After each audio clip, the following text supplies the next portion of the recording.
বর্তমান প্রেক্ষাপটে সমাজের প্রত্যেকটা সেক্টরে, দেশের প্রত্যেকটা সেক্টরে সংস্কারের প্রথা শুরু হয়ে গেছে।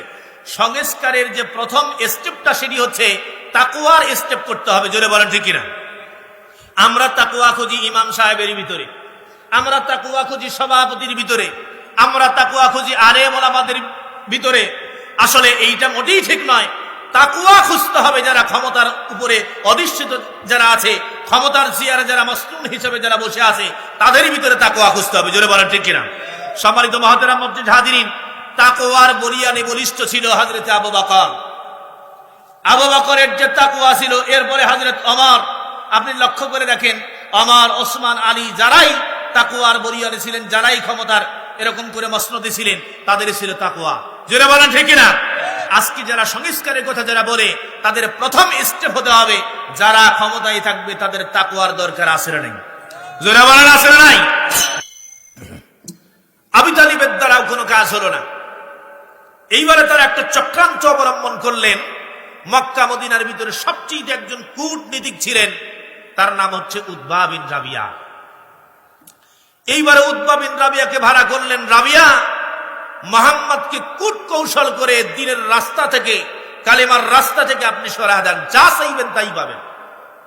এইবারে রাবিয়া মুহাম্মদুর রাসূলুল্লাহর কাছে আসলেন। আসবার পরে বললেন, মুহাম্মদ, তোমার কাছে আমাদের পক্ষ থেকে কতগুলো অফার আছে, আপনারা কি শুনতে চান না? সেই অফারগুলো কি?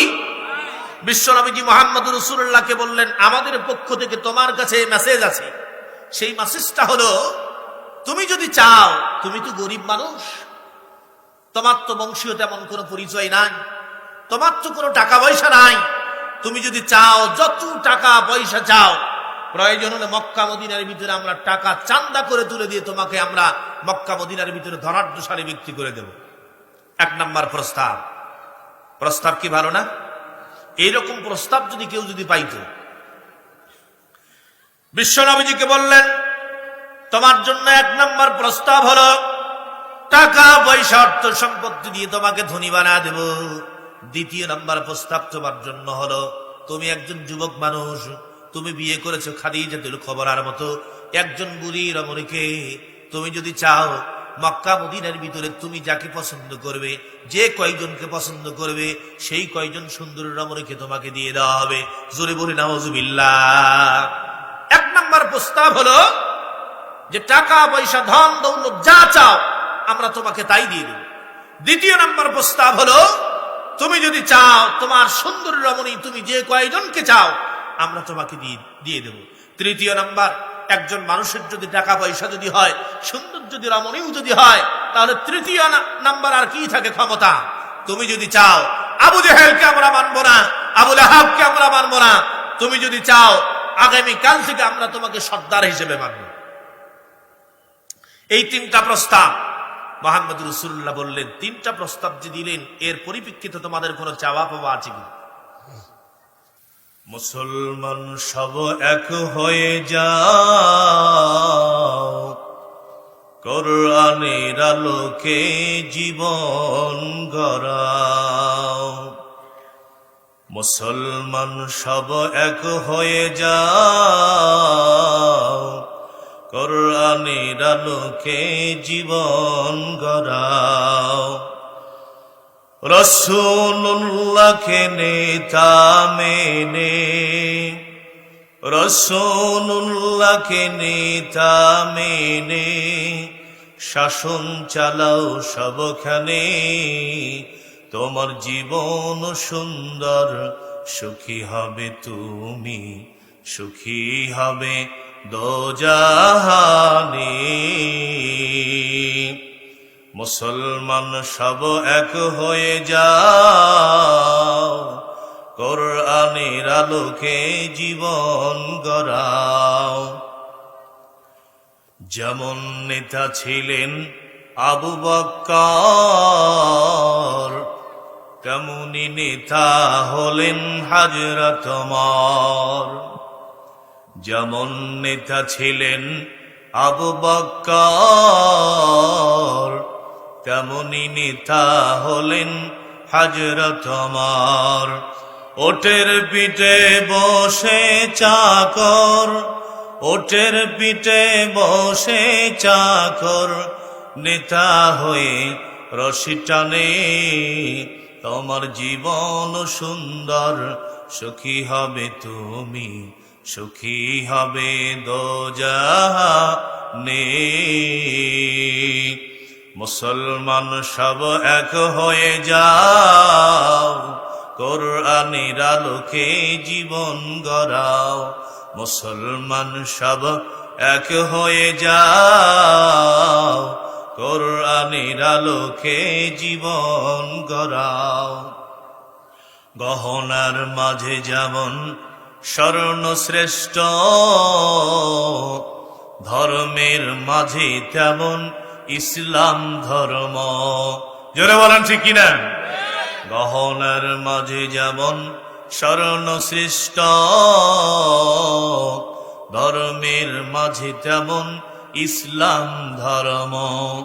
গায়ে দিয়ে লোহার বরমন, গায়ে দিয়ে লোহার বরমন, জিহাদ চালাও সবখানে। তোমার জীবন সুন্দর, সুখী হবে তুমি, সুখী হবে দোজাহানে। মুসলমান সব এক হয়ে যাও, কোরআনের আলোকে জীবন গড়াও। মুসলমান সব এক হয়ে যাও, কোরআনের আলোকে জীবন গড়াও। জোরে বলি মারহাবা। সম্মানিত মুহতারাম মসজিদ হাজিরিন, আমি আজকে আপনাদের সামনে আলোচনা করবার জন্য পবিত্র কোরআনে কারীম থেকে 14 নম্বর সূরা, সূরা ইব্রাহিম, সূরা ইব্রাহিম থেকে 2 নম্বর আয়াত এর কিছু অংশ বিশেষ আপনাদের সামনে তুলে ধরেছি। বিশাল হাদিস ভান্ডারের ভিতর থেকে বিশ্ব নবীজি মুহাম্মদ রাসূলুল্লাহ সাল্লাল্লাহু আলাইহি ওয়াসাল্লামের নিঃসৃত জবান থেকে একটি হাদিস আপনাদের সামনে পাঠ করেছি। মহান আল্লাহ রাব্বুল আলামিন যদি চান, সময়ের মধ্য দিয়া কোরআনুল কারীমের এই আয়াত এবং হাদিসের সমন্বয়ে আলোচনা করব বলে আশা করছি। আমা তাওফিক ইল্লা বিল্লাহ। সম্মানিত মুহতারাম মসজিদ হাজিরিন, আমি যেই সূরাটি 2 নম্বর আয়াত আপনাদের সামনে তুলে ধরেছি, এই সূরার নাম হচ্ছে ইব্রাহিম। নাম কি? জোরে বলতে হবে, নাম কি? কত নম্বর সূরা? 14 নম্বর সূরা। নাজিল হয়েছে মক্কায়। আয়াত হচ্ছে 52 আয়াত, রুকু হচ্ছে 7। আলহামদুলিল্লাহ। দেখি আপনারা সবাই বলতে পারেন কিনা। সূরার নাম কি? সূরার নাম কি? নাজিল হয়েছে কোথায়? আয়াত কত? রুকু কত? আজকে যে বিষয় সম্পর্কে আলোচনা করবার জন্য যে আয়াত আপনাদের সামনে তুলে ধরেছি, এই আয়াতের সংখ্যা কত? 2। আজকের আলোচনার বিষয় হচ্ছে বিশ্ব নবীজির উপরে জুলুম নির্যাতন। আজকের আলোচনার বিষয় কি? বিশ্ব নবীজির উপরে জুলুম নির্যাতন। মুহতারাম মসজিদ হাজিরিন, দিনের জন্য বিশ্ব নবীজি মুহাম্মদ রাসূলুল্লাহকে জুলুম নির্যাতনের শিকার হতে হয়েছিল। জোরে বলেন ঠিক কিনা? শিবে আবু তালিবের কারাবরণ করতে হয়েছিল দীর্ঘ 3 বছরের মতো। সম্মানিত মুহতারাম মসজিদ হাজিরিন, সমগ্র মানব জাতি যখন নিপীড়ন, নির্যাতন, পাপ, কুসংস্কারের থেকে মুক্তির জন্য আর্তনাদ করতেছিল, মানবতা যখন মৃত্যুর যন্ত্রণায় কাতরাচ্ছিল, ঠিক সেই সময় আল্লাহ রাব্বুল আলামিন মানবতাকে মুক্তি দেওয়ার জন্য, অন্ধকারাচ্ছন্ন মানুষগুলোকে মুক্তি দেওয়ার জন্য আল্লাহ রাব্বুল আলামিন কুরআনুল কারীমের ভিতরে সূরাতুল ইব্রাহিমের 2 নম্বর আয়াত নাযিল করেন। জোরে বলি সুবহানাল্লাহ। সূরাতুল ইব্রাহিম, আমি মসজিদে বলেছিলাম, পবিত্র কুরআনুল কারীমের মধ্যে 4টি সূরা আছে, যেই 4টি সূরা আল্লাহ রাব্বুল আলামিন পুরুষের নামে নাযিল করেছেন। কয়টি? জোরে বলেন কয়টি? 4টি সূরা আছে পুরুষের নামে।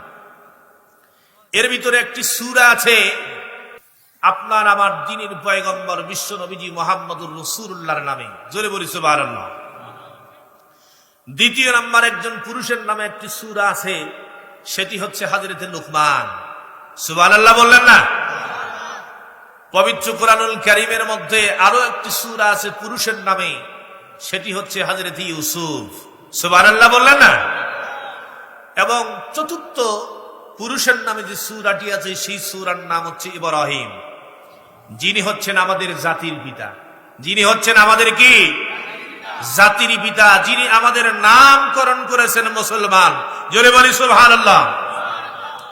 যখন মানবতা যখন মৃত্যুর যন্ত্রণায় যখন কাতরাচ্ছিল, ঠিক এ সময় আল্লাহ রাব্বুল আলামিন কুরআনুল কারীমের সূরাতুল ইব্রাহিমের 2 নম্বর আয়াত নাযিল করে বিশ্বনবীকে নবীজিকে জানা দিলেন। আল্লাহ রাব্বুল আলামিন বলেন, কিতাবুন আনসালনাহু ইলাইকা লিতুখরিজান নাসা মিনাজ যুলুমাতি ইলান নূর।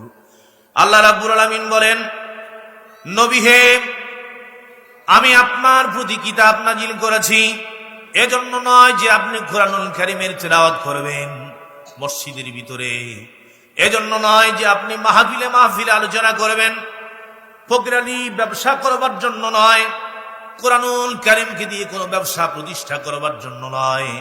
আমি আল্লাহ রাব্বুল আলামিন কোরআনে কারীম নাজিল করেছি যে মানুষগুলো জাহান্নামের পথ থেকে দূরে সরে যায়। ওই জাহান্নামের পথ থেকে যে মানুষগুলি জান্নাতের পথ থেকে দূরে সরে গিয়ে জাহান্নামের পথের দিকে অগ্রসর হচ্ছে, সেই সমস্ত মানুষদেরকে কুরআনুল কারীমের আলো দেখিয়ে দেখিয়ে জান্নাতের পথে নিয়ে আসার জন্য বিশ্ব নবীজির উপরে যিনি কোরআন নাজিল করেছেন তিনি কে? জোরে বলেন, তিনি কে? আল্লাহ রাব্বুল আলামিন কুরআনুল কারীম নাজিল করে দিলেন। আল্লাহ রাব্বুল আলামিন বিশ্ব নবীজির উপরে কুরআনুল কারীম নাজিল করলেন। নাজিল করবার পরে বিশ্ব নবীজিকে জানা দিলেন, শুধুমাত্র কুরআনুল কারীম তেলাওয়াত দিয়ে হবে না, সমাজের ভিতরে কুরআনুল কারীমের বাস্তবায়ন দরকার আছে না নাই? জোরে বলেন, আছে না নাই? আল্লাহ রাব্বুল আলামিন অর্ডার দিয়েছেন কুরআনুল কারীম দ্বারা সমাজ বাস্তবায়ন হবে। কুরআনুল কারীমের আইন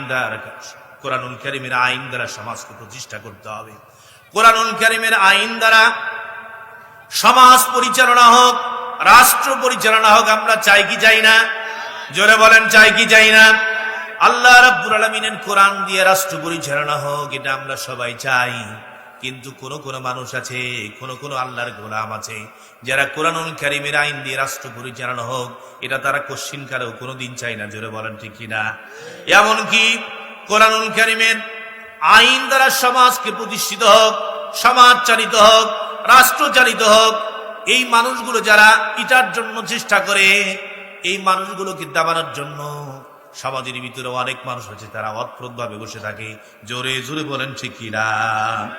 আল্লাহ রাব্বুল আলামিন যারা কুরআনুল কারীমের আইন যারা প্রতিষ্ঠা করবে, আল্লাহ রাব্বুল আলামিন তাদের উপরে দায়িত্ব দিয়েছেন কুরআনুল কারীম দ্বারা শুধু সমাজ ব্যবস্থা না, সমাজের প্রত্যেকটা সেক্টরে কুরআনুল কারীমের আইনকে প্রতিষ্ঠা করতে হবে।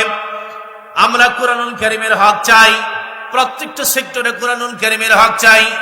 আল্লাহ রাব্বুল আলামিনের দ্বীনের পথে যারা এই কুরআনুল কারীমকে প্রতিষ্ঠা করতে চেয়েছে তাদের উপরে নানা দিক সময়ে বালা মুসিবত নির্যাতন নেমে এসেছে। জোরে বলেন ঠিক কিনা? সম্মানিত মুহতারাম মুসজিদ হাজিরিন, আল্লাহ রাব্বুল আলামিনের পথে কোরআন দ্বারা সমাজ চালিত হোক, কোরআন দ্বারা সমাজ চালিত হোক। যে মানুষগুলি মানুষের তৈরি আইনকে মেনে নেয়, মানুষের তৈরি আইনের বিরোধিতা করতে গিয়ে কত মানুষ জেল, জুলুম, নিপীড়ন, অত্যাচার, নির্যাতন সহ্য করেছে। কুরআনুল কারীমের আইনের বিপক্ষে যে মানুষগুলো আছে তাদের বিপক্ষে যারা কুরআনুল কারীমকে পরিচালনা করতে চায়, কত মানুষ জেল, জুলুম, নির্যাতনের শিকার হয়েছে। কত আলেম আজকে দেখবেন নির্যাতনের শিকার হয়ে আজকে আলোচনা দিতে পারতেছে না। বিভিন্ন মাহফিলের ভিতরে এসে তারা বলতেছে আমি বলবো এক, হয়ে যাচ্ছে এক। মাথার ভিতরে আমাকে ব্রেনের ভিতরে পর্যন্ত আঘাত করা হয়েছে। জোরে জোরে বলেন ঠিক কিনা? সম্মানিত মুহতারাম মুসজিদ হাজিরিন, মনে রাখবেন আল্লাহ রাব্বুল আলামিনের কিয়ামতের ময়দানে, আল্লাহ রাব্বুল আলামিনের কিয়ামতের ময়দানে প্রত্যেকটা ব্যক্তিকে কোরআন অনুযায়ী আমল করেছে কিনা, সমাজ ব্যবস্থা কুরআনুল কারীম দ্বারা চালিত হয়েছে কিনা, এইটার ব্যাপারে যদি পদক্ষেপ যদি নেয়, আল্লাহ রাব্বুল আলামিনের কিয়ামতের ময়দানে আসামির কাঠগড়ায় দাঁড়া হইতে হবে। এই জন্য আল্লাহ রাব্বুল আলামিনের দরবারে কোরআন দ্বারা আইন প্রতিষ্ঠা হোক, এইটা তো আমরা সকলেই চাই। জোরে বলেন ঠিক কিনা? আল্লাহ রাব্বুল আলামিনের কুরআনুল কারীমের জন্য কখনো কোনদিন যদি আল্লাহর জমিনে কোরআনকে প্রতিষ্ঠা করবার জন্য কখনো যদি জান এবং মাল দেওয়ার যদি প্রয়োজন যদি হয়, ও মুসলমানেরা, পূর্ব গোপীনাথপুরের মুসলমানেরা, কোরআনুল কারীমের জন্য জান দিতে রাজি আছেন কারা কারা? দুখানা হাত তুলে আল্লাহ রাব্বুল আলামিনকে দেখান।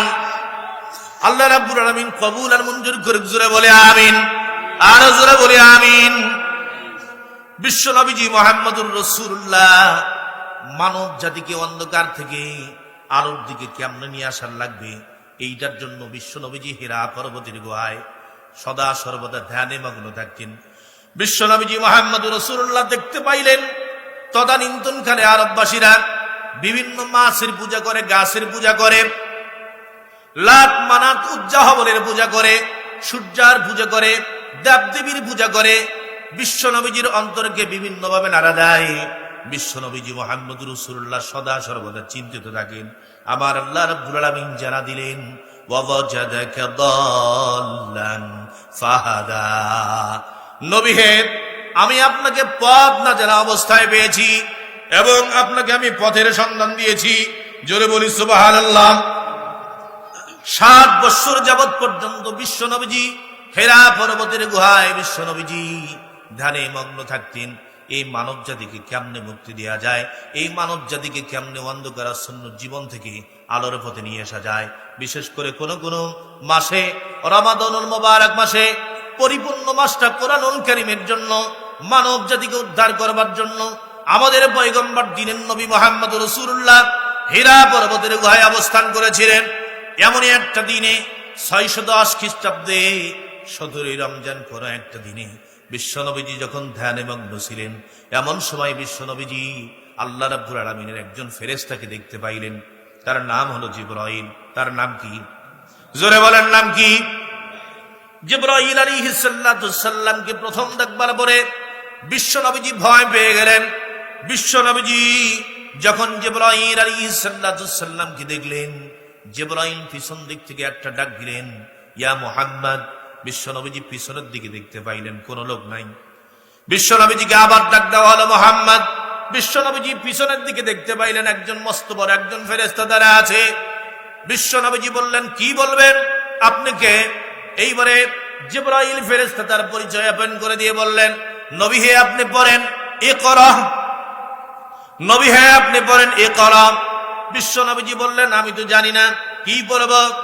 জিবরাইল ফেরেশতা বললেন, ইকরা, পড়ো। বিশ্বনবীজি বললেন, আমি জানি না, 3 বার বললেন। এইবারে জিবরাইল ফেরেশতা বিশ্বনবীজি মুহাম্মদুর রাসূলুল্লাহকে বুকের মধ্যে চাপ দিলেন। এইবারে বললেন, আপনি পড়েন।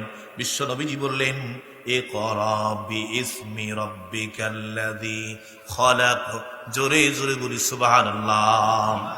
আল্লাহ রাব্বুল আলামিন নবী বললেন, আল্লাহ রাব্বুল আলামিন জানা দিলেন, ইকরা। নবী হে, আপনি পড়েন আপনার প্রভুর নামে, যেই প্রভু আপনাকে তৈরি করেছেন। জোরে বলি সুবহানাল্লাহ। আল্লাহ রাব্বুল আলামিন কোরআনুল কারীমের ওহী প্রথম নাজিল হলো সূরা আলাকের প্রথম 5 আয়াত। কয় আয়াত? জোরে বলেন, কয় আয়াত? 5 আয়াত নাজিল হয়ে গেল। তারপরে একাধারে 6 মাস ওহী নাজিল করা বন্ধ হয়ে গেল। 6 মাস ধরে বিশ্ব নবীজির উপরে কোনো ওহী আসতেছিল না। বিশ্ব নবীজি পেরেশানির মধ্যে ভুগতেছেন। 6 মাস প্রথম ওহী নাজিল হয়েছে 5টা কোরআনুল কারীমের আয়াত, সূরাতুল আলাকের প্রথম 5টা আয়াত। এরপরে একাধারে 6 মাস কোরআনুল কারীমের আয়াতগুলো বন্ধ হয়ে আছে। একদিন হঠাৎ করে বিশ্বনবীজি হীরা পর্বতের গুহায় ধ্যানে আছেন। এইবারে বিশ্বনবীজি আরেকবার দেখতে পেলেন জিবরাইলকে। আকাশ থেকে জমিন পর্যন্ত বিস্তৃত এক সিংহাসনের উপরে জিবরাইল ফেরেশতা বসে আছেন। বিশ্বনবীজি কি বললেন, নবী গো, আপনার উপরে কোরআনুল কারীমের মেসেজ এসেছে। এই মেসেজগুলো সামনের দিকে আপনাকে দ্বীনের প্রচারের ক্ষেত্রে আপনাকে অগ্রণী ভূমিকা পালন করতে হবে। জোরে বলেন, ঠিক কিনা?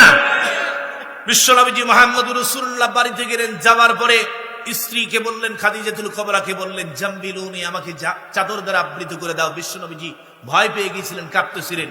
হযরতে আয়েশা সিদ্দিক, হযরতে মা খাদিজাতুল কুবরা বিশ্বনবীজিকে চাদর দ্বারা এরকম করে আবৃত করে দিলেন। বিশ্বনবীজি ঘুমায় গেছেন। আল্লাহ রাব্বুল আলামিন বললেন, ইয়া আইয়ুহাল মুদ্দাসসির। নবী হে, আল্লাহ রাব্বুল আলামিন বিশ্বনবীজির একটা উপাধি দিলেন। দেওয়ার পরে বললেন, হে চাদর আবৃতকারী, আপনি উঠুন। সুবহানাল্লাহ বললেন না?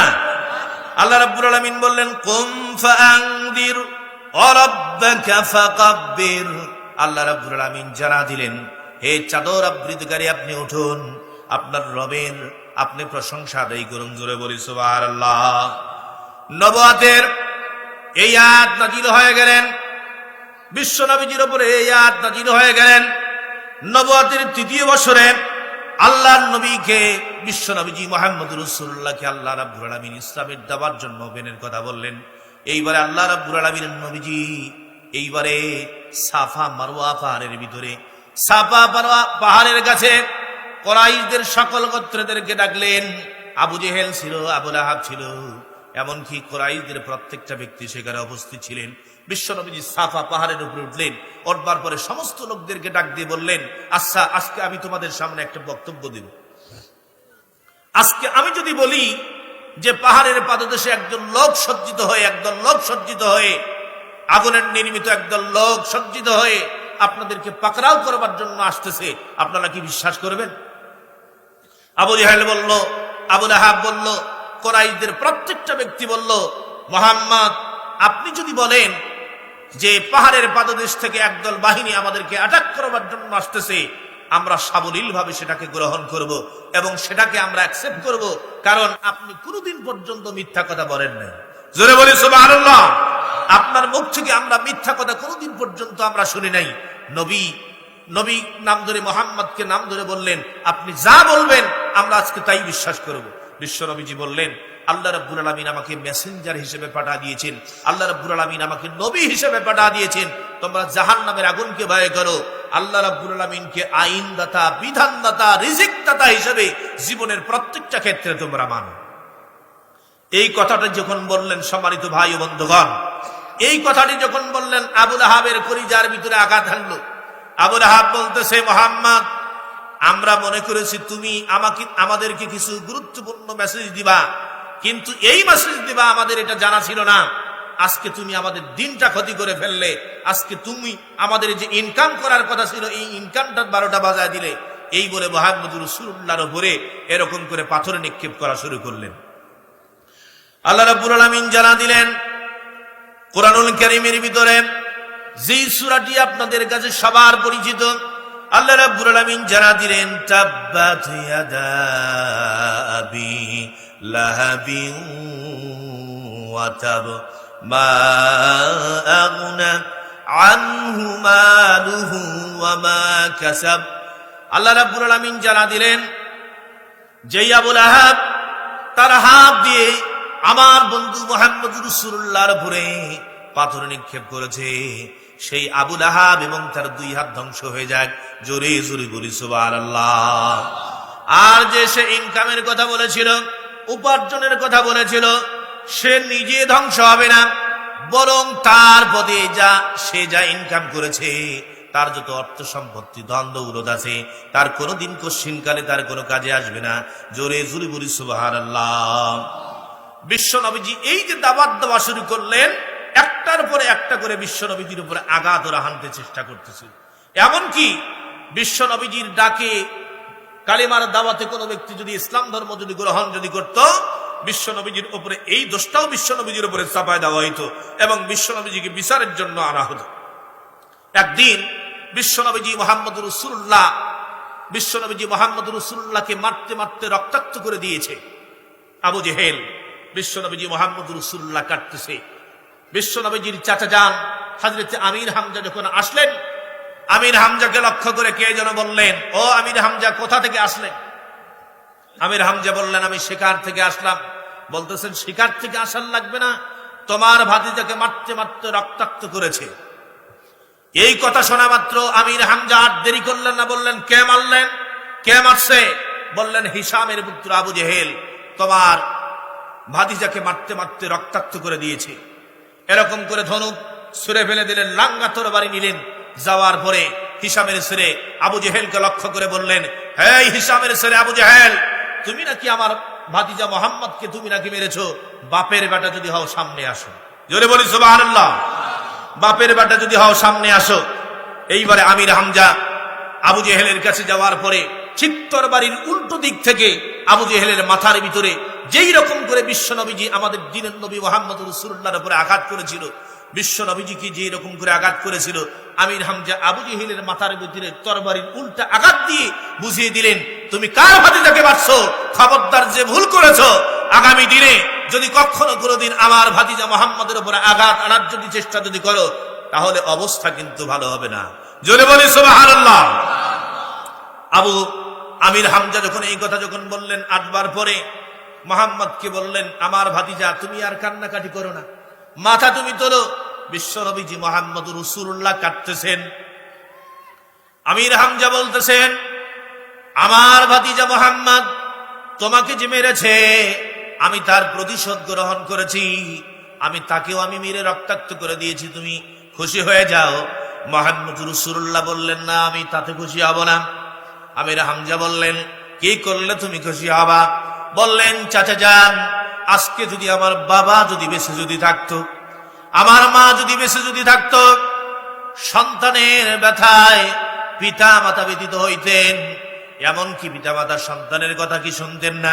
আমির হামজা বললেন, বাবারে, দুঃখের কথা আর বলো না, যন্ত্রণার কথা তুমি আর বলো না, তোমার মনের ভিতরে কি এমন দুঃখ লুকে আছে, তুমি সেইটা ওপেন করো। মুহাম্মদ বললেন, চাচা যান, তুমি আবু জেহেলকে মেরেছো, তাতে আমি খুশি না, আমি সবচেয়ে খুশি হইতাম আজকে যদি তুমি ইসলাম ধর্ম গ্রহণ করতা। এইবারে আমির হামজা জানা দিলেন, মুহাম্মদ, আমি যদি ইসলাম ধর্ম গ্রহণ করলে তুমি যদি খুশি যদি হয়ে যাও, আমি মুক্ত কণ্ঠে বলে দিলাম, আমি আজকে কালিমা শাহাদাত গ্রহণ করলাম, কালিমা শাহাদাত গ্রহণ করলাম, আশহাদু আল্লা ইলাহা ইল্লাল্লাহ ওয়াহদাহু লা শারীকা লা ওয়া আশহাদু আন্না মুহাম্মাদান আবদুহু ওয়া রাসূলুহু। আমির হামজা ইসলাম ধর্ম গ্রহণ করলেন। চতুর্দিক থেকে কাফের মুশরিক বেঈমানদের ভিতরে যেন একটা ভয়ের একটা ঝঙ্কার শুরু হয়ে গেল। আমির হামজার মতো একজন বীর বাহাদুর বিশ্ব নবীজি মুহাম্মদ রাসূলুল্লাহর পক্ষে আছে, মুহাম্মদকে আর সেইভাবে মারা যাবে না। আমি কিন্তু আগেই বলেছিলাম, আজকের আলোচনার বিষয় হচ্ছে মুহাম্মদ রাসূলুল্লাহর উপর নির্যাতন। জোরে বলেন ঠিক কিনা? সম্মানিত মুহতারাম মসজিদ হাজিরিন, বিশ্ব নবীজিকে যখন আমির হামজার মাধ্যমে যখন মারতে যখন পারল না, এইবারে তারা একদল বিশ্ব নবীজির চাচা আবু তালিবের কাছে যাওয়ার পরে বললেন, আবু তালিব, তোমার ভাতিজাকে নিবৃত্ত করো। 1 নাম্বার, তোমার ভাতিজাকে আমাদের বাপ দাদার ধর্মের থেকে দূরে সরে যাইতে বলো, নতুবা তা যদি না যদি করো, তাহলে তোমার ভাতিজাকে আমরা যে মারবো এইটার জন্য তোমরা শোক করবার জন্য তোমরা প্রস্তুতি গ্রহণ করো। আবু তালিব বললেন, বিষয়টা আমি দেখতেছি। তারা সবাই চলে গেলেন। এইবারে আবু তালিব বিশ্ব নবীজি মুহাম্মদ রাসূলুল্লাহকে ডাক দিয়ে বললেন, ভাতিজা, সবাই বলতেছে পথ থেকে দূরে সরে যাওয়ার জন্য, ভাতিজা ওই কালিমার কথাগুলো না বললে কি হয় না? মুহাম্মদ রাসূলুল্লাহ বললেন, চাচা যান, ও চাচা যান, আপনি যদি আমার ডান হাতে সূর্যটা যদি দিয়ে যদি দেন, আর বাম হাতে যদি চন্দ্র যদি দিয়ে যদি দেন, আল্লাহর কসম করে বলি, দিন থেকে ইসলাম থেকে আমি 1 চুল পর্যন্ত দূরে সরে যাব না। সম্মানিত মুহতারাম মসজিদ হাজিরিন, বিশ্ব নবীজি যখন এই কথাগুলো যখন বললেন, আবু তালিবের কলিজার মধ্যে আঘাত হানতে লাগলেন। আবু তালিব বললেন, ভাতিজা, তুমি যে ধর্ম, তুমি যে কালিমার কথাগুলো বলো, তুমি বলতেই থাকো, তুমি বলতেই থাকো। তোমার যদি কেউ যদি ক্ষতি করবার জন্য যদি চেষ্টা যদি করে, সেগুলো আমরা দেখে নেব। জোরে জোরে বলি সুবহানাল্লাহ। কাফির মুশরিক বেঈমানরা দেখলো আবু তালিবের দ্বারাও কোনো কাজ হলো না। এইবারে তারা একটা চক্রান্ত অবলম্বন করলেন। মক্কা মদিনার ভিতরে সবচেয়ে একজন কূটনীতিক ছিলেন, তার নাম হচ্ছে উতবা বিন রাবিয়া। এইবারে উতবা বিন রাবিয়াকে ভাড়া করলেন। রাবিয়া মুহাম্মদকে কূট কৌশল করে দ্বীনের রাস্তা থেকে, কালিমার রাস্তা থেকে আপনি সরা দেন, যা চাইবেন তাই পাবেন। এইবারে রাবিয়া মুহাম্মদ রাসূলুল্লাহর কাছে আসলেন। আসবার পরে বললেন, মুহাম্মদ, তোমার কাছে আমাদের পক্ষ থেকে কতগুলো অফার আছে, আপনারা কি শুনতে চান না? সেই অফারগুলো কি? বিশ্ব নবীজি মুহাম্মদ রাসূলুল্লাহকে বললেন, আমাদের পক্ষ থেকে তোমার কাছে মেসেজ আছে।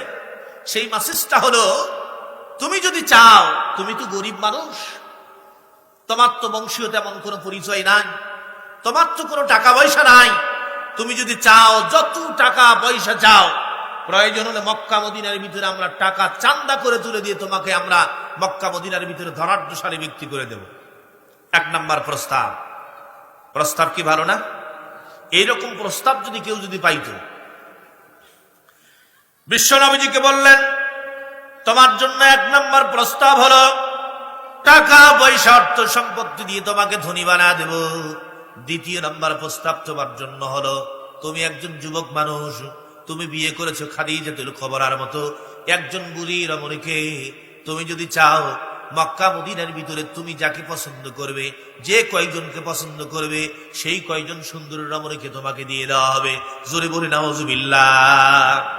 এক নাম্বার প্রস্তাব হলো যে টাকা পয়সা ধন দৌলত যা চাও আমরা তোমাকে তাই দিয়ে দেব। দ্বিতীয় নাম্বার প্রস্তাব হলো তুমি যদি চাও তোমার সুন্দর রমণী তুমি যে কয়জনকে চাও আমরা তোমাকে দিয়ে দেব। তৃতীয় নাম্বার, একজন মানুষের যদি টাকা পয়সা যদি হয়, সুন্দর যদি রমণীও যদি হয়, তাহলে তৃতীয় নাম্বার আর কি থাকে? ক্ষমতা। তুমি যদি চাও আবু জেহেলকে আমরা মানবো না, আবু লাহাবকে আমরা মানবো না, তুমি যদি চাও আগামী কাল থেকে আমরা তোমাকে সর্দার হিসেবে মানব। এই তিনটা প্রস্তাব মুহাম্মদ রাসূলুল্লাহ বললেন। তিনটা প্রস্তাব যে দিলেন এর পরিপ্রেক্ষিতে তোমাদের কোনো চাওয়া পাওয়া আছে কি? উতবা বিন রাবিয়া বললেন আমাদের পক্ষে অবশ্যই চাওয়া পাওয়া আছে। তিনটা এত বড় প্রস্তাব দেব যে টাকা পয়সা ধনাঢ্যশালী তোমাকে ব্যক্তি আমরা তৈরি করে দেব। এরপরে সুন্দর সুন্দর রমণী তুমি যে কয়জনকে চাও সেই কয়জন কি আমরা তোমাকে দিয়ে দেব, এবং আমরা তোমাকে সর্দার বানাবো। আমাদের চাওয়া হলো এই, কালেমার পথ থেকে তোমাকে দূরে সরে যাইতে হবে। নাউজুবিল্লাহ বললেন না? বিশ্বনবীজি বললেন কখনোই নয়, কোনদিন সম্ভব নয়।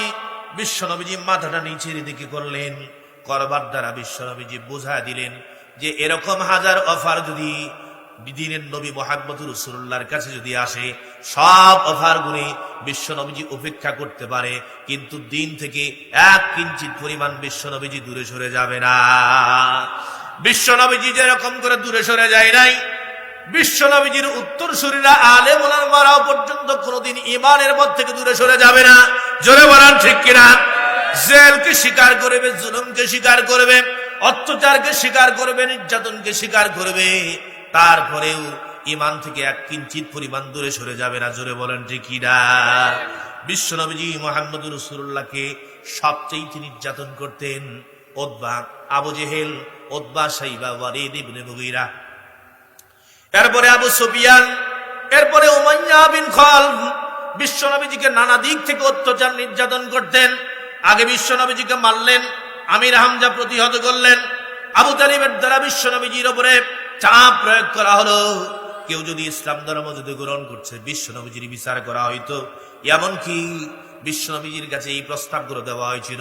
বিশ্বনবীজির কাছে এই প্রস্তাবগুলো দেওয়ার মাধ্যমে পদে পদে আমাদের দ্বীনের নবী মুহাম্মদ রাসূলুল্লাহর উপরে নির্যাতন চালানো হয়েছিল। একদিন বিশ্বনবীজি মুহাম্মদ রাসূলুল্লাহ হাদিসটা বর্ণনা করেছেন আবু হুরায়রা।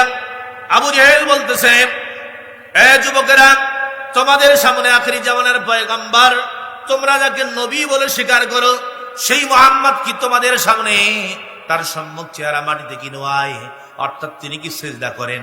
এইবারে তারা সবাই বলল, আখিরি জামানার পয়গম্বর, যার কাছে আমরা ইসলাম ধর্ম গ্রহণ করেছি, আখিরি জামানার পয়গম্বর বিশ্বনবী মুহাম্মদ রাসূলুল্লাহ, আমরা কত দেখেছি মুহাম্মদ রাসূলুল্লাহ মস্তকটা অবনত করে সিজদার মধ্যে আল্লাহ রাব্বুল আলামিনের গুণ কীর্তন করে। জোরে বলি সুবহানাল্লাহ।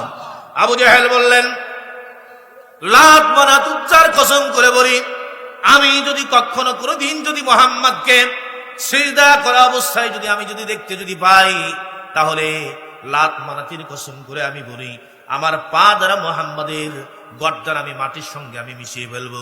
জোরে জোরে বলে নাউজুবিল্লাহ। বিশ্বনবীজি একদিন সিজদারত অবস্থায় ছিলেন, বিশ্বনবীজি নামাজ আদায় করতেছেন। বিশ্বনবীজি নামাজ আদায় করা অবস্থায় আবু জেহেল দেখতে পাইলেন বিশ্বনবীজি নামাজ আদায় করতেছেন। আবু জেহেল তার চেলা চামুন্ডাদেরকে বললেন, কি করা যায়? চেলা চামুন্ডারা বলতেছেন, it is the high time, এটাই উপযুক্ত সময়, আব্দুল্লাহর ছেলে মোহাম্মদকে দুনিয়ার জীবন থেকে শেষ করে দাও। আব্দুল্লাহর ছেলে মোহাম্মদ নামাজের ভিতরে আছে, কোনো বাধা প্রতিহত করতে পারবে না, মোহাম্মদকে নামাজের মধ্যেই শেষ করে দাও। সম্মানিত মুহতারাম হাজিরিন, করুন ইতিহাস, আবু জেহেল মুহাম্মদুর রাসূলুল্লাহকে মানবার জন্য সামনের দিকে এগিয়ে যাচ্ছেন। আমার ভাইরা, আমার মুসলমান ভাইরা, মুহাম্মদুর রাসূলুল্লাহ সিজদার ভিতরে আল্লাহ রাব্বুল আলামিনের গুণ কীর্তন করতেছেন। সুবহান রাব্বিয়াল আলা, সুবহান রাব্বিয়াল আলা। বিশ্বনবীজি সিজদার মধ্যে যেন জোশ মেরে গেছেন। আবু জেহেল আমাদের দ্বীনের নবীকে মারবার জন্য পাটা সামনের দিকে এগিয়ে নিয়ে যাচ্ছেন, কিন্তু হঠাৎ করে আবু জেহেল যখন সামনের দিকে এগিয়ে যাচ্ছেন, হঠাৎ করে কে জানি কোথা থেকে গায়েব ভাবে আবু জেহেলকে সধরে এমন একটা ধাক্কা দিয়েছে। আবু জেহেল অনেক দূর গিয়ে পড়েছে এবং নিজে হাত দিয়ে নিজেকে প্রতিহত করতেছে। আবু জেহেলকে বলা হলো, তুমি না মুহাম্মদকে মারবা, মুহাম্মদ তো সিজদার মধ্যে আছে, এটাই তো উপযুক্ত সময়, মুহাম্মদকে মারো। আবু জেহেল বলতেছে, আমি তো মুহাম্মদকে মারতেই চাই, কিন্তু আমি সামনে যাই, কিন্তু সামনে তো যাইতে পারি না। আমি সামনে যাইতে চাই, আমি সামনে যাইতে পারি না। আমি মুহাম্মদ এবং আমার ভিতরে আগুনের কতগুলো খন্দক দেখতে পাই, সেই খন্দকের ভিতরে আমি যেন অসংখ্য ডানা দেখতে পাই। জোরে বলি সুবহানাল্লাহ। বিশ্ব নবীজি মুহাম্মদুর রাসূলুল্লাহকে সেভ করেছেন আল্লাহর ফেরেশতারা। আবু জেহেলকে বলা হলো, তুমি মারতে পারলা না। বিশ্ব নবীজি বলেন, পরক্ষণে বলেন, লাউ দানা মিন্নি লাফতাতাহু মালাইকাতু উদওয়ান উদওয়া। আবু জেহেল যদি সেই দিন যদি আমাকে মারবার জন্য যদি আর এক পা যদি বাড়িয়ে যদি দিত, তাহলে ফেরেশতারা আবু জেহেলকে টুকরা টুকরা করে ফেলত। জোরে বলি সুবহানাল্লাহ। বিশ্ব নবীজির পাওয়ার, আমাদের আখিরি জামানার পয়গম্বরের উপরে কত নির্যাতন চালানো হয়েছিল। আজকে দেখি মুসলমানদের উপরে, আলেম ওলামাদের উপরে, আপনি ফিলিস্তিনের কথা বলেন, মসজিদের ভিতরে এরকম করে অসংখ্য মানুষদেরকে, আপনি এরকম করে জেরুজালেমের কথা বলেন, কিছুদিন আগেও আপনারা শুনতে পেয়েছেন জেরুজালেমের মসজিদের ভিতরে অসংখ্য মানুষকে গুলি করে মারা হয়েছে। জোরে বলেন ঠিক কিনা? আবু জেহেলের চক্রান্ত ছিল নামাজের ভিতরে মারার। আবু জেহেলের উত্তরসূরিদের চক্রান্ত হলো নামাজের ভিতরে মানুষ মারার। জোরে বলেন ঠিক কিনা? আবু জেহেলের উত্তরসূরিরা এখনো সমাজের মধ্যে আছে না নাই? জোরে বলেন আছে না নাই? সম্মানিত মুহতারাম হাজির, আব্দুল্লাহ ইবনে মাসউদ রাদিয়াল্লাহু আনহু একটা হাদিস বর্ণনা করেছেন। বিশ্বনবীজি মুহাম্মদুর রাসূলুল্লাহ মসজিদে নববীর ভিতরে, বিশ্বনবীজি মুহাম্মদুর রাসূলুল্লাহ সাল্লাল্লাহু আলাইহি ওয়াসাল্লাম মসজিদে নববীর ভিতরে সিজদায় এরকম করে অবস্থান করতেছেন। সম্মানিত মুহতারাম হাজিরিন, এইবারে আবু জেহেল চিন্তা করে দেখলেন, মুহাম্মদকে জাদু দিয়ে মারা হলো, চেষ্টা করা হলো, মুহাম্মদকে মারা হলো না। এরকম করে জাদুবিদ্যা প্রয়োগ করলাম, মুহাম্মদকে মারা হলো না। তার উপরে আসরি করলাম, মুহাম্মদকে মারা হলো না। এরকম করে মুহাম্মদকে রক্তাক্ত করলাম, মারা হলো না। মুহাম্মদকে বিভিন্ন দিক থেকে গর্ত করলাম মুহাম্মদের জন্য, মুহাম্মদকে মারা হলো না। বিভিন্ন দিক থেকে ওমরকে পাঠায় দিলাম পর্যন্ত, ওমর বিশ্বনবীজির মাথা কাটবে, যেই ওমর, সেই ওমর বিশ্বনবীজির কাছে স্যালেন্ডার করে ইসলাম ধর্ম গ্রহণ করলো।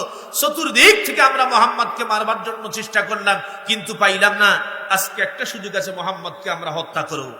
সেটি হচ্ছে মসজিদের ভিতরে মুহাম্মদ সাল্লাল্লাহু আলাইহি ওয়াসাল্লাম যখন নামাজের মধ্যে যখন থাকবে, মুহাম্মদকে ওই সুযোগে বড় উটের ভুঁড়ি বিশ্বনবীজির এরকম করে পিঠের উপরে চাপাই দিতে হবে। জোরে বলেন নাউজুবিল্লাহ, আরো জোরে বলেন নাউজুবিল্লাহ।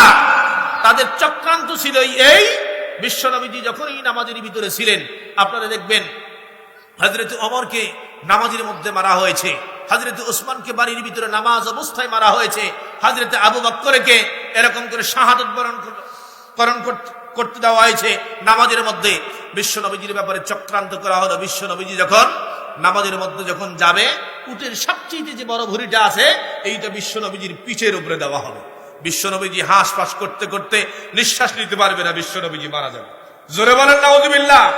কিন্তু যারা চক্রান্ত করেছিল, তাদের চক্রান্ত আল্লাহ রাব্বুল আলামিন সফল হইতে দেয় নাই। বিশ্বনবীজি নামাজ আদায় করতেছিলেন, আব্দুল্লাহ বিন মাসউদ রাদিয়াল্লাহু আনহু হাদিসটা বর্ণনা করেন, বিশ্বনবীজি নামাজ আদায় করতেছিলেন। বিশ্বনবীজি আজকেও প্রতিদিনের মতো সিজদার ভিতরে বলতেছেন, সুবহান রাব্বিয়াল আলা, সুবহান রাব্বিয়াল আলা। ওই সত্তার প্রশংসা আদায় করতেছি যিনি সবচেয়ে বড়। বিশ্বনবীজি বলতেছেন, সুবহান রাব্বিয়াল আলা। এইবার আবু জেহেল বলল, কে কোথায় আছো? গতকালকে যে উটটা জবাই করা হয়েছিল, উটের ভুঁড়িটা মরুভূমির উত্তপ্ত বালির উপরে ফেলে দেওয়া ছিল, গরম একটা উত্তপ্ত ভুঁড়ি, রস টপ টপ করে পড়তেছে। তোমরা কে কোথায় আছো? মুহাম্মাদের নামাজের ভিতরে সিজদারত অবস্থায় মুহাম্মাদের পিঠের উপরে তোমরা উটের ভুঁড়িটা চাপা দাও। জোরে বলে নাউযুবিল্লাহ। এক নিকৃষ্ট ব্যক্তি মুহাম্মদুর রাসূলুল্লাহ সাল্লাল্লাহু আলাইহি ওয়াসাল্লামের পিঠের উপরে উটের ভুঁড়িটা চাপা দিলেন। বিশ্ব নবীজি সিজদার ভিতরে পড়ে গেলেন। বিশ্ব নবীজি সিজদার ভিতরে হাসপাস করতে লাগলেন। বিশ্ব নবীজির চোখ দিয়ে পানি পড়তেছে। বিশ্ব নবীজি নিঃশ্বাস নিতে পারতেছেন না, মাথাটা বের করতে পারতেছেন না।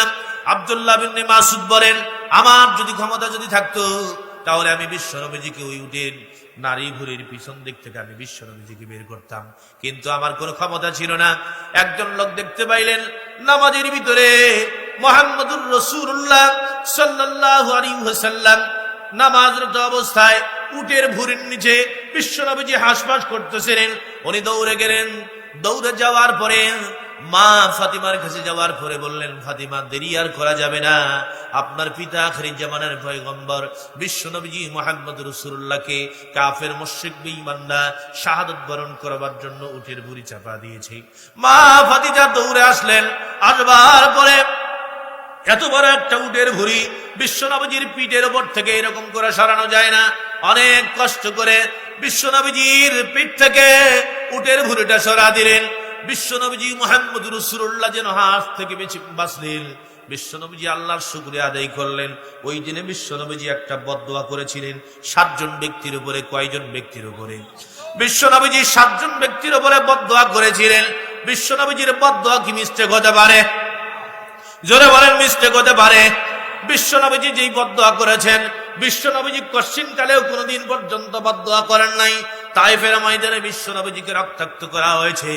পাহাড় এসে বলেছে, ও নবীজি, আমরা পাহাড় এসে আপনার কাছে আর্য জানাই, আপনি আমাদেরকে হুকুম দিয়ে দেন, যেই তায়েফবাসীরা আপনাকে চেনে নাই, আপনি আমাদেরকে হুকুম দিয়ে দেন, আমরা তায়েফবাসীদেরকে নিমিষের মধ্যেই আমরা মাটির সঙ্গে আমরা ধূলিসাৎ করে দেব। বিশ্ব নবীজি বললেন, পাহাড়কে বললেন না। জিবরাইল ফেরেশতা আসলেন। জিবরাইল ফেরেশতা আসবার পরে বললেন, ইয়া আখিরি জামানার পয়গম্বর, আপনাকে এত রক্তাক্ত এরা করেছে, আপনার কান্নাকাটি দেখে আল্লাহ রাব্বুল আলামিন সহ্য করতে পারে নাই, আমাকে পাঠা দিয়েছে। নবীজি মুহাম্মদুর রাসূলুল্লাহ, আপনি একটা বারের জন্য আপনি আমাকে হুকুম দিয়ে দেন, আমি নিমিষের মধ্যেই আমার যে পাখা আছে 600 পাখা, এক পাখা দিয়ে তায়েফের ময়দানের যত লোক আছে সমস্ত লোকদেরকে আমি শেষ করে ফেলবো। বিশ্ব নবীজি বললেন না। সমুদ্রে এসে বললেন, নবীজি আপনাকে হুকুম, আপনি আমাদেরকে হুকুম দিয়ে দেন, নিমিষের মধ্যে আমরা সমুদ্রের মধ্যে নিঃশেষ করে দেব। আগুন এসে হুকুম চাইলেন, বিশ্ব নবীজি হুকুম দিলেন না। বিশ্ব নবীজি কোনদিন পর্যন্ত বদদোয়া করেন নাই।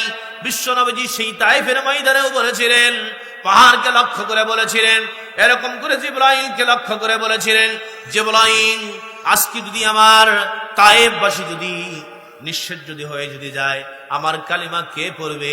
আমার কালিমার পতাকার তলে কে আসবে? কে আমার পতাকার ভিতরে আসবে? কে আমার কালিমা পড়বে? জোরে জোরে বলি সুবহানাল্লাহ।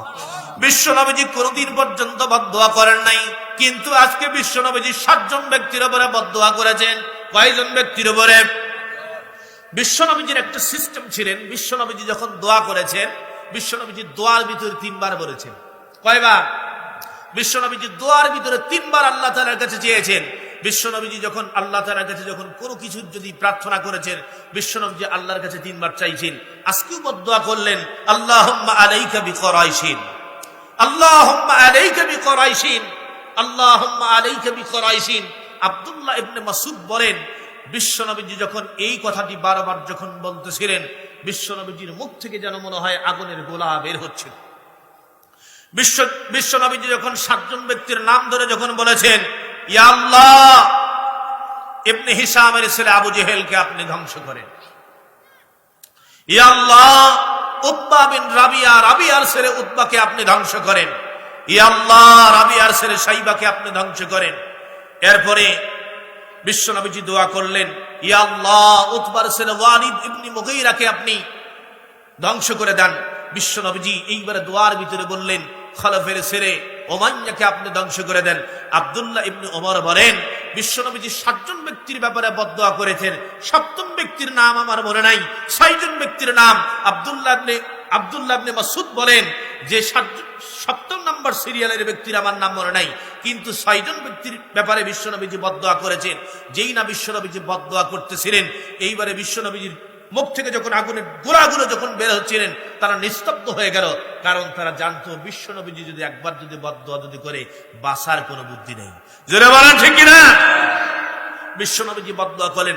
আব্দুল্লাহ ইবনে মাসউদ বলেন, আল্লাহর কসম করে বলি, আল্লাহর কসম করে বলি, আল্লাহর কসম করে বলি, বিশ্বনবীজি যেই 7 জন ব্যক্তির ব্যাপারে বদদোয়া করেছেন, আমি বদরের ময়দানে, বদরের যুদ্ধের সময় আমি দেখেছি, বদরের যুদ্ধের ময়দানে আমি আবু জেহেলকে দেখেছি, আমি রাবিয়ার ছেলে উতবাকে দেখেছি, ওয়ালিদ ইবনে মুগীরাকে দেখেছি, যে 6 জন 7 জনের ব্যাপারে বিশ্বনবীজি বদদোয়া করেছেন।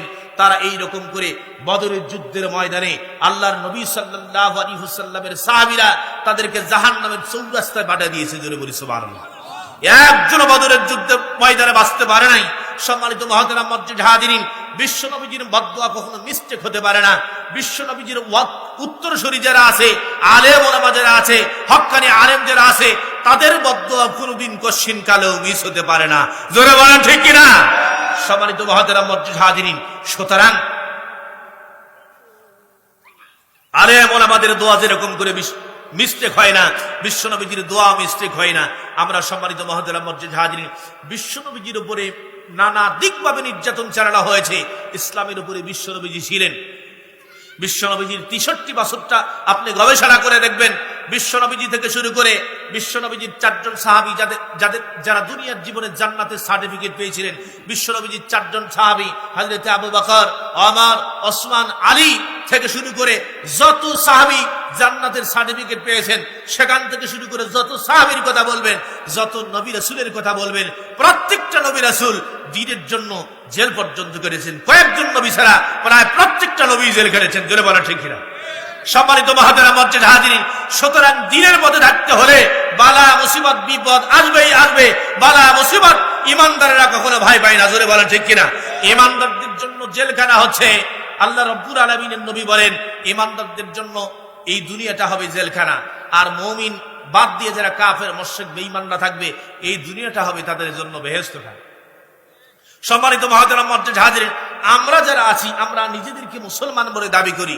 মুহতারাম মসজিদ হাজিরিন, আমাকে যে সময় দেওয়া, যে সময় শেষের দিকে, আমরা নিজেদেরকে যারা মুসলমান বলে দাবি করি, আমাদের দাবি আমরা মুসলমান, কিন্তু আমাদের চলাফেরা, যখন আমি রাজনীতি করি তখন আমি সেকুলার। আমার দাবি আমি মুসলমান, কিন্তু যখন আমি ব্যবসা করি তখন আমার ব্যবসা হলো সুদী কারবার। জোরে বলেন ঠিক কিনা? আমার দাবি আমি মুসলমান, যখন আমি গান বাজনা করি, বেহাপনা, উলঙ্গপনা, আল্লাহ রসুলের বিরোধী আমি কাজ করি। আমার দাবি আমি মুসলমান, যখনই আমি সমাজের ভিতরে চলি, আল্লাহর আইনের বিরুদ্ধে চলি। জোরে বলেন ঠিক কিনা? আল্লাহ রাব্বুল আলামিন আল্লাহর নবীকে কখনো কোনো দিন পর্যন্ত এই রকম মুসলমান বানানোর জন্য আল্লাহ রাব্বুল আলামিন নবীকে দুনিয়ার জীবনে পাঠান নাই। আল্লাহ রাব্বুল আলামিন তার নবীকে পাঠাচ্ছেন অন্ধকার থেকে, আল্লাহ রাব্বুল আলামিন নবীকে পাঠাচ্ছেন অন্ধকার থেকে আলোর দিকে নিয়ে আসবার জন্য। জোরে বলেন ঠিক কিনা? সম্মানিত মুহতারাম মসজিদ হাজির, এই যে জামানার একটা পরিবর্তন হয়ে গেছে, সংস্কারের কথা। আজকে সংস্কারের কথা যারাই বলবেন, যারাই বর্তমানে বলতেছে, তাদের ম্যাক্সিমাম গোড়ায় যে ভুল, যেই ভুলটা, সেটি হচ্ছে সংস্কারের কথা যারা বলে, তারা দেখবেন ম্যাক্সিমাম ব্যক্তিগুলোই তাকওয়ার কথা বলেন। সংস্কারের প্রথম স্টেপ হলো তাকওয়া। জোরে বলেন ঠিক কিনা? বর্তমান প্রেক্ষাপটে সমাজের প্রত্যেকটা সেক্টরে, দেশের প্রত্যেকটা সেক্টরে সংস্কারের প্রথা শুরু হয়ে গেছে। সংস্কারের যে প্রথম স্টেপটা, সেটি হচ্ছে তাকওয়ার স্টেপ করতে হবে। জোরে বলেন ঠিক কিনা? আমরা তাকওয়া খুঁজি ইমাম সাহেবের ভিতরে, আমরা তাকওয়া খুঁজি সভাপতির ভিতরে, আমরা তাকওয়া খুঁজি আলেম ওলামাদের ভিতরে। আসলে এইটা মোটেই ঠিক নয়। তাকওয়া খুঁজতে হবে যারা ক্ষমতার উপরে অধিষ্ঠিত যারা আছে, ক্ষমতার চেয়ারে যারা মাসনুন হিসেবে যারা বসে আছে, তাদের ভিতরে তাকওয়া খুঁজতে হবে। জোরে বলেন ঠিক কিনা? সম্মানিত মুহতারাম মসজিদ হাজিরিন, তাকওয়ার বলিয়ানে বলিষ্ঠ ছিল হযরত আবু বকর। আবু বকরের যে তাকওয়া ছিল, এরপরে হযরত ওমর। আপনি লক্ষ্য করে দেখেন, ওমর, ওসমান, আলী যারাই তাকওয়ার বলিয়ানে ছিলেন, যারাই ক্ষমতার এরকম করে মসনদে ছিলেন, তাদের ছিল তাকওয়া। জোরে বলেন ঠিক কিনা? আজকে যারা সংস্কারের কথা যারা বলে তাদের প্রথম স্টেপ হতে হবে, যারা ক্ষমতায় থাকবে তাদের তাকওয়ার দরকার আছে না নাই? জোরে বলেন আছে না নাই? বিশ্বনবীজি মুহাম্মদুর রাসূলুল্লাহ তারেক বিন জিয়াদকে স্পেন বিজয় করবার জন্য তারেক বিন জিয়াদকে পাঠা দিলেন, যে স্পেন বিজয় করা। মাত্র 14 থেকে 15 জন স্পেন বিজয় করবার জন্য গেলেন মুসলমানরা, এরকম করে সাগর পাড়ি দিয়ে গেলেন। কিন্তু যাওয়ার পরেই কিছু কিছু সেখানকার লোকজন বলল যে আপনারা কার বিরুদ্ধে যুদ্ধ করবেন? স্পেনের 10,000 বাহিনী আপনাদেরকে ধরবার জন্য বসে আছে।